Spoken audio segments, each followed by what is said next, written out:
사랑 너는 어여쁘고 참 귀하다. 어느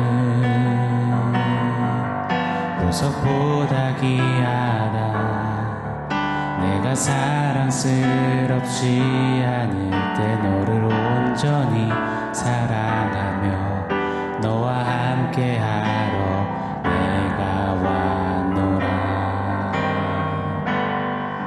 주의 사랑 그 사랑은 결코 변치 않아. 모든 계절 돌보시네.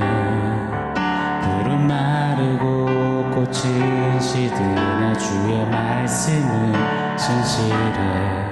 실수가 없으신 주만 바라라.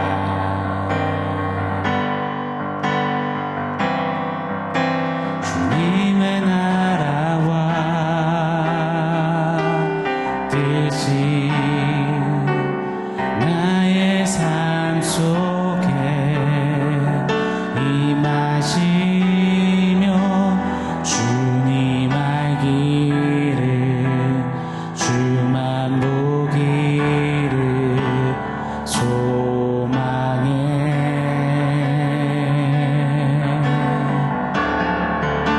거룩히 살아가 힘과 두려움 없는 믿음 주신 나의 하나님. 완전한 사랑 찬양해. 거룩히 살아가 힘과 두려움 없는 믿음 주신 나의 하나님. 완전한 사랑 찬양해.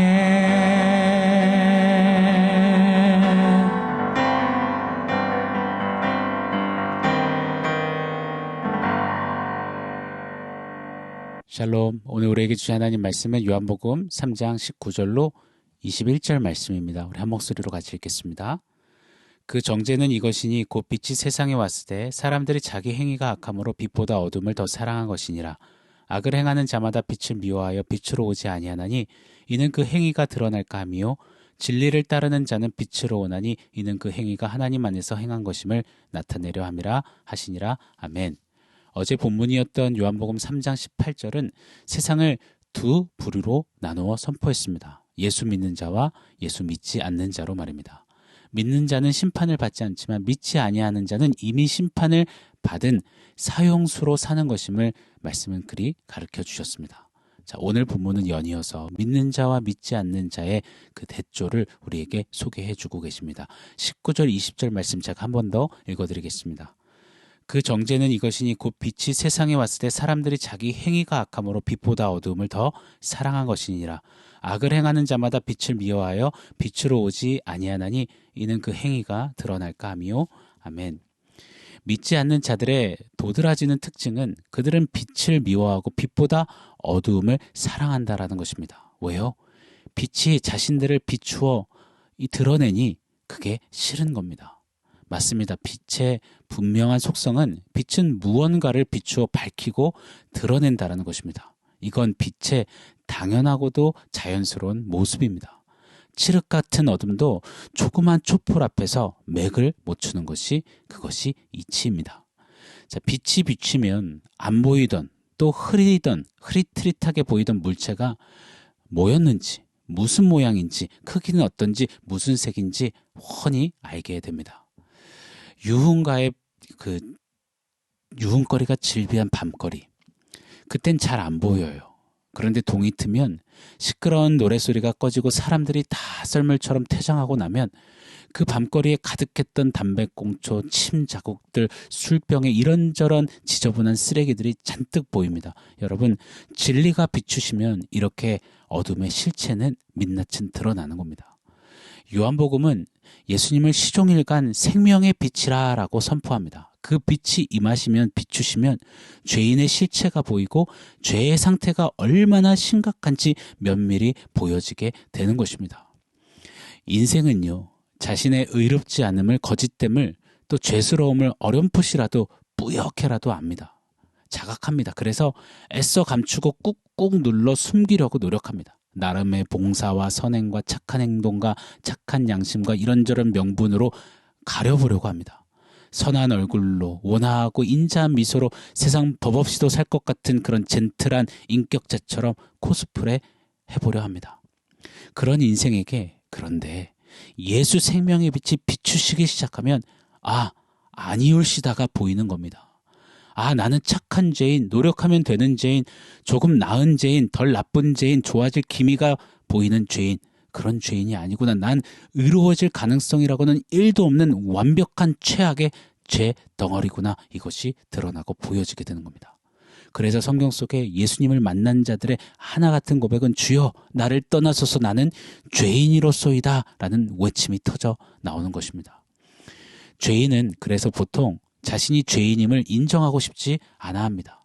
죄인이라고 드러나는 게 고통스럽고 매습고 싫은 겁니다. 옷에 묻은 얼룩과 때를 여러분 어떻게 해야 합니까? 환한 빛이 한번 구석구석 살펴보고서는 이거 어떻게 빨아내야 할지, 집 세탁기로 세탁을 해야 할지 아니면 세탁소에 맡겨야 할지 살펴봅니다. 그리고 한 번으로 안 되면 두세 번 세탁기에 돌리는 한이 있더라도 얼룩과 때를 빼냅니다. 그게 당연한 것이고 청결한 것이고 질서 있는 모습 아닙니까? 그런데 옷에 묻은 얼룩 그거 보는 게 싫다고, 그때 한번 살펴보는 게 싫다고, 들춰지는 게 싫다고 칩거하거나 빛 하나 없는 캄캄한 밤에만 문 빼꼼히 열고 밖에 나온다면 이거 진짜 이상한 일인 것입니다. 세상에 이런 일이 이런데 제보되어야 하는 모습입니다. 믿지 않는 죄인들이 꼭 그렇다는 겁니다. 자신의 죄가 드러나는 게 싫다고 빛을 거절하고 홀로 칩거하는 정도가 아니라 빛을 미워하고 아예 빛을 꺼버리려고 성을 내고 악다구니를 치는 겁니다. 그래서 생명의 빛 예수를 아예 십자가에 못 박아 버렸습니다. 빛을 죽였으니 됐다 안도했지요. 승리의 표효했습니다. 그런데 여러분 그 어두움이 빛을 어떻게 죽이고 끌 수 있단 말입니까? 소멸할 수 있단 말입니까? 손바닥으로 태양 가릴 수 있다고 태양이 없어집니까? 아니요. 눈 가리고 아웅하는 꼴입니다. 어둠은 빛 앞에 속수무책인 것입니다. 예수 생명의 빛이 지금도 강렬하게 비추십니다. 믿으십니까? 믿는 우리의 신앙생활도 그 빛은 여전히 우리에게도 강렬하게 역사하십니다. 한번 돌아보십시오. 예수 믿고 초반에는 정말 재밌고 신이 나고 죄인인 나를 구원해 주신 주님의 은혜가 감사하고 감격해서 즐거워합니다. 그런데 신앙생활을 열심히 하면 할수록 내면의 갈등도 일고 영적인 깊은 고뇌와 그리고 영적 한계와 고통스러움에 맞닥뜨리곤 합니다. 왜요? 신앙생활은 유통기한이 있는 거라서요. 조금만 익숙해지면 금세 식상해질 수밖에 없는 그런 거라서요. 조금만 시간 지나면 권태감이 일 수밖에 없는 그런 거라서요. 아니요. 신앙생활을 한다는 것은 예수께 더 가까이 간다는 것입니다. 빛에 가까이 가면 갈수록 우리의 얼룩과 때가 보여지는 겁니다. 예수님을 만나고 교제하면 교제할수록 생명의 빛 주님과 동행할수록 가까이 만날수록 내 심령, 내 심연에 자리한 죄의 모습들이 끊임없이 더 선명히 드러나는 겁니다. 그래서 엎드리고 눈물을 흘리고 괴로워하고 가슴을 치고 정말 옷을 찢듯 하나님 앞에 절규하며 돌이켜 엎드리는 것입니다. 이때 믿지 않는 자들처럼 빛으로부터 숨으려고 하면 아니 되는 것입니다. 빛을 피하거나 미워해서는 아니 됩니다. 어둠을 사랑하려고 해서는 아니 되는 것입니다. 오늘도 우리를 비추시는 이 생명의 빛 예수 앞에 더 서기를 원합니다. 그래서 예수께서 우리의 삶과 영혼의 구석구석을 마음껏 조명하시고 비추시도록 우리 좀 내어 맡기기를 원합니다. 그리고 빛 앞에서 좀 드러납시다. 깨끗하고 청결하고 정결하고 주님 보시기에 아름다운 모습으로 그 빛 앞에 다져지고 다듬어지고 정갈해지는 우리가 되기를 원합니다. 자, 21절 말씀 한 번 더 읽어드리겠습니다. 진리를 따르는 자는 빛으로 오나니 이는 그 행위가 하나님 안에서 행한 것임을 나타내려 함이라 하시니라. 아멘. 자, 반면에 예수 믿는 자들은 빛으로 나아온다고 하십니다.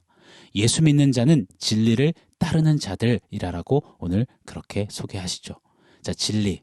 특별히 문맥상 요한복음 3장 16절을 우리는 외쳤습니다. 하나님이 세상을 이처럼 사랑하사 독생자를 주셨으니 이는 저를 믿는 자마다 멸망치 아니하고 영생을 얻게 하려 하심이라. 하나님이 날 이처럼 사랑해 주신 그 사랑빛에 뭐에 홀린 듯이 끌려가는 것입니다. 예수 믿는 자들은 말입니다.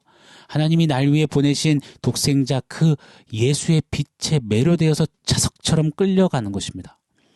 그 빛으로 자신을 더 드러내고 싶은 겁니다. 마치 이런 거죠. 억울한 일로 집안 사정이 어려워진 남성이 있다고 가정해 보겠습니다. 꽤나 긴 시간 노숙 생활을 하게 되었습니다. 근데 기적적으로 문제가 해결되어서 다시 집으로 돌아갈 수 있게 된 겁니다. 예전에 그 생활을 회복하게 됐습니다. 떡진 머리에 시커매진 얼굴, 몸, 그리고 냄새나는 누더기 옷을 벗겠죠. 몇 번이고 목욕제계를 했겠죠. 그리고 나면 이 남성은 어찌 할까요? 그간 더러워지고 누추해진 자신의 신세를 한탄하면서 숨어 움츠리며 살았다면 이제는 당당히 거리로 나가고 싶을 거예요. 대낮에 사람들이 많은 카페에 앉아서 따뜻한 아메리카노 한 잔도 마시고 싶고 백화점 전층을 다 휘젓고 돌아다니며 이 옷 저 옷 자신 있게 입어볼 겁니다. 여러분, 이러한 역전을 저와 여러분 안에 우리 하나님께서 이루신 겁니다. 죄인이었는데 의인으로, 고아였는데 자녀로, 어둠에서 빛으로 바꾸신 겁니다. 그래서 우리는 이제 빛 앞에 나아가는 자가 된 것입니다. 죄가 너무 크고 제 아무리 위용을 뽐내고 죄의 손바닥으로 예수 생명의 빛을 가리려 한다 해도 우리는 더 이상 두려워하지 않습니다. 더 이상 숨지 않는 빛의 자녀들이 된 것입니다. 에베소서 5장 8절은 이렇게 말하죠. 너희가 전에는 어둠이었더니 이제는 주 안에서 빛이라. 빛의 자녀들처럼 행하라. 아멘입니다. 빛의 자녀가 되었다면 더욱 빛으로 나아가는 삶을 살아냅시다. 빛 가운데 드러내는 삶을 우리는 더 실천해야 합니다. 빛이신 예수 앞에 날로 더 가까이 이르르는 우리의 신앙 걸음이 되어야 합니다. 어떻게 해요? 빛이신 예수님의 이 말씀 앞에 더욱 가까이 나아가는 겁니다. 빛이신 예수를 향해 온 마음과 정성 다해 예배하는 그 예배의 자리를 사수하며 예배로 빛 가운데 나아가는 겁니다. 빛이신 예수 그리스도 그분의 몸된 교회를 사랑하고 교회 안에 모이기를 힘쓰고 교회 안에 주님을 더 알아가는 일에 사랑으로 힘쓰는 그 일, 그것이 빛의 자녀들 우리들의 마땅한 모습이 되어야 할 줄 믿습니다. 오늘 말씀처럼 우리에게 믿음 주셨으니 이제 진리를 믿는 자답게 빛 가운데 드러내는 빛을 더 가까이 하는 따르는 빛을 외치는 우리들의 삶이 되기를 예수 이름으로 간절히 축원합니다. 오늘 말씀 종합해서 원포인트 세워보겠습니다. 오늘 원포인트는 진짜 비상입니다. 진짜 비상. 임재범 씨의 비상이라는 노래가 있습니다. 뭐 설교하면서 세상 가요 이야기하면 안 되는데 참 멋진 노래라서 한번 잠깐 소개하겠습니다. 이 노래는 좀 마력 같은 게 있는 것 같아요. 노래 듣는 이들로 하여금 많이들 눈시울을 붉히게 만드는 그런 노래입니다. 가사말이 이렇습니다. 제가 한번 읽어드릴게요. 누구나 한 번쯤은 자기만의 세계로 빠져들게 되는 순간이 있지. 그러나 나는 제자리로 오지 못했어. 되돌아 나오는 길을 모르니 너무 많은 생각과 너무 많은 걱정에 온통 내 자신을 가둬두었지.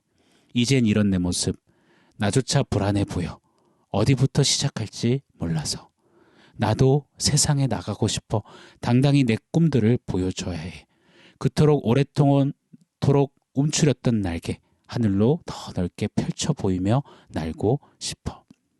여러분, 아름다운 멜로디의 이 가사들이 참 우리의 마음을 울리지만 이것이 바로 죄된 세상, 예수를 믿지 않는 죄인들의 아픔이요, 웃고 있지만 울고 있는 그들의 신음이요, 절규입니다. 나도 좀 세상에 나가고 싶어.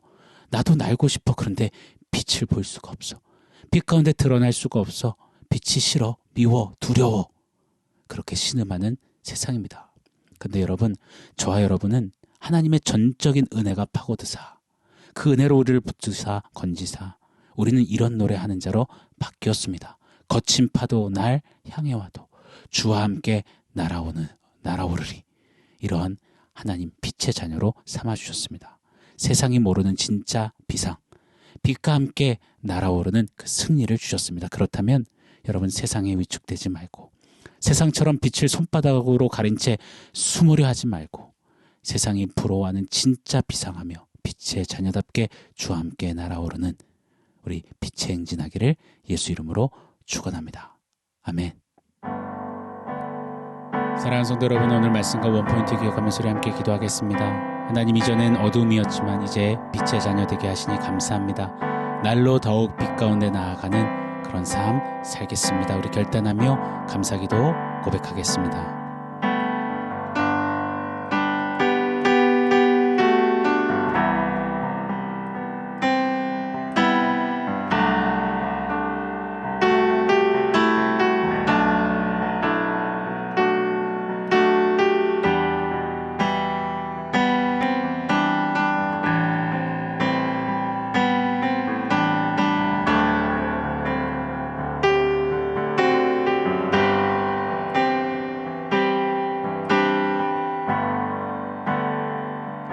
하나님, 예수 그리스도를 믿는 자 삼아주셔서 이제 빛 대신 예수로 말미암아 새로운 삶의 지경을 펼쳐가며 누리며 살아내게 하시니 감사합니다. 하나님, 빛 대신 주님 앞에 날로 가까이 나아가며 그 빛으로 날마다 비춤을 받고 주님 앞에 정결하고 순결하고 깨끗하고 정갈하고 세상을 넉넉히 이기는 빛의 가득함을 체험받아 그렇게 나아가 승리하는 우리의 삶 되게 하여 주시옵소서. 예수님의 이름으로 기도합니다. 아멘.